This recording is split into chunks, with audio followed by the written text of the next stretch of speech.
What if I told you that some people are making millions just by posting photos and videos online? No 9-to-5 job, no boss, just a smartphone, an internet connection, and a loyal fan base willing to pay. Welcome to OnlyFans, the platform that turned everyday people into millionaires and created an entire economy based on connection, exclusivity, and attention. But behind the success stories, there's a darker reality. Most creators barely make enough to survive, and the competition is brutal. So, how does OnlyFans really make money? Who's actually getting rich from it? And is this the future of digital business, or just another economic bubble? Let's break it down. OnlyFans wasn't originally built for what it's famous for today. It started in 2016 when British entrepreneur Tim Stokely had a simple but powerful idea. Creators were struggling to make money on platforms like Instagram and YouTube. Even with millions of followers, most people barely earned anything. The only real options were brand deals or ads, but those only paid well if you were already famous. So what if there was a way for fans to pay creators directly for exclusive content? That's how OnlyFans was born. A site where anyone could monetize their audience without relying on outside advertisers or algorithms. At first, it attracted fitness coaches, musicians, and artists looking for a way to make money from their biggest supporters. And then, in 2018, everything changed. An investor named Leonid Radvinsky, who had deep connections in the adult industry, saw a massive opportunity. He understood that intimacy sells, and if creators were willing to post spicier content, fans will pay big money for access. That's when OnlyFans pivoted. Instead of just workout tutorials and music lessons, the platform became a subscription-based goldmine for exclusive, often explicit content. And then came 2020. The pandemic made OnlyFans explode. Millions of people were stuck at home, looking for ways to make money and ways to feel connected. The pandemic accelerated OnlyFans' momentum, with millions stuck at home searching for income and connection. Overnight, the platform exploded. Creators were making life-changing amounts of money, and fans were spending billions. Celebrities jumped in, influencers followed, and suddenly, OnlyFans wasn't a niche website anymore. It was a mainstream economic force. By 2023, OnlyFans had over 305 million registered users, more than 4.5 million active creators, and had paid out over $12.5 billion to them. That's not just a business, that's an economy. Let's talk about the money, because why some creators are making millions, most aren't even close. OnlyFans runs on a simple model. Creators charge a subscription fee, and in return, they get 80% of the revenue while OnlyFans keeps 20%. But the real question is, how much are people actually making? Let's start at the top. Karina Kopf joined OnlyFans in 2021, and within 2 days, she announced that she had already made over $1 million. Just 2 months later, that number jumped to $4.2 million.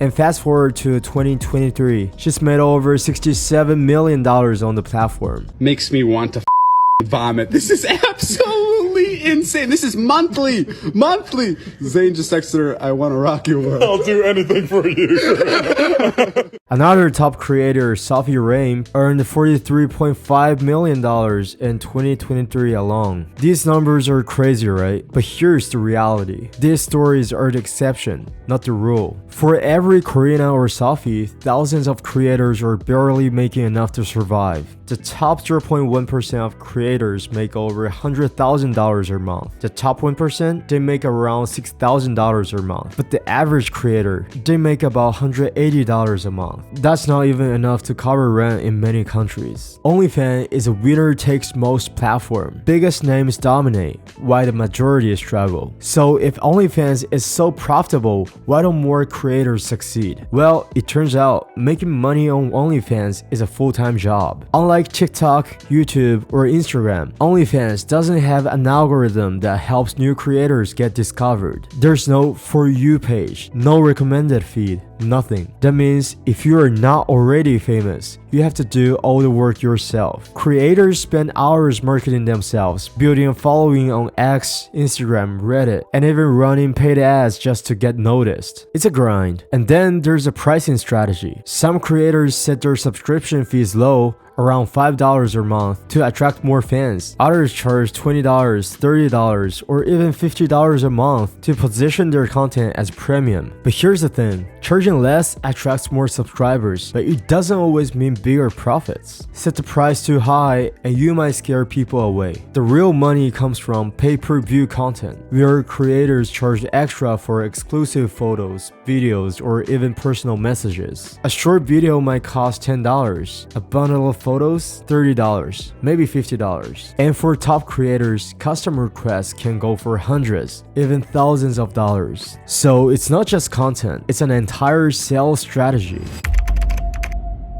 But there's a downside. The money might look great on the surface, but for many creators, OnlyFans is exhausting. Some work 10 to 12 hours a day creating content, responding to fans, and constantly promoting themselves. One former creator described her 3 years on OnlyFans as the most miserable years of my life. She started at 18, earning up to $20,000 a month. From the outside, looked like a dream, but behind the scenes, she felt constant pressure to push boundaries and satisfy fan demands. People treated me like an object, she said. The money wasn't worth it. I felt isolated and completely lost. Her story isn't unique. Burnout, anxiety, and fear of judgment are common. The pressure to stay relevant, post constantly, and push boundaries can be overwhelming. Some even say it feels like a never-ending treadmill. The moment you stop, your income disappears. And then, in 2021, a huge scare hit the platform. OnlyFans announced they were banning explicit content due to pressure from banks and payment processors like Visa and MasterCard. Creators panicked. Their entire livelihood was on the line,